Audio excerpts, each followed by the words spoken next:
Hello everyone. Today we'll be working on anime GAN.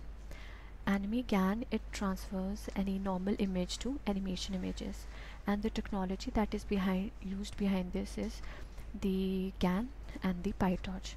GAN is divided into two parts, the generator and the discriminator. With the help of generator, it produces fake images, and the discriminator, it tries to identify the difference between the real and the fake images. The real images are the inputs that we give to the discriminator, and the fake images input is given by the generator to it. And what does PyTorch? PyTorch is basically used for generated AI faces, and it produces two level high features. One is the tensor computing with the help of tensor computing, and other one is the deep neural networks. So let's get started. First of all, we have to clone the repository. After cloning the repository, it will be saved in the folder under the name PyTorch Anime GAN. Then we have to run this import transformer high.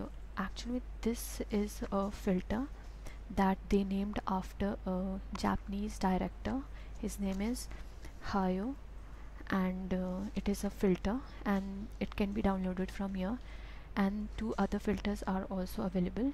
You can use it according to your preferences. After that, we have to import libraries. We have to import CV, OpenCV.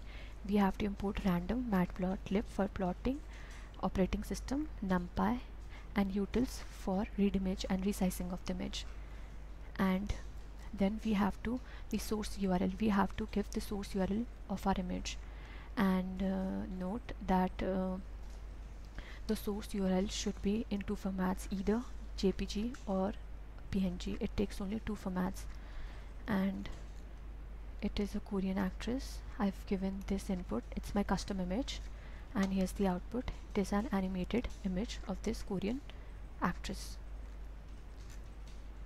And from here you can work on video as well. I've given it own video of Korean drama, and it is still uploading, and it will take time. Thank you.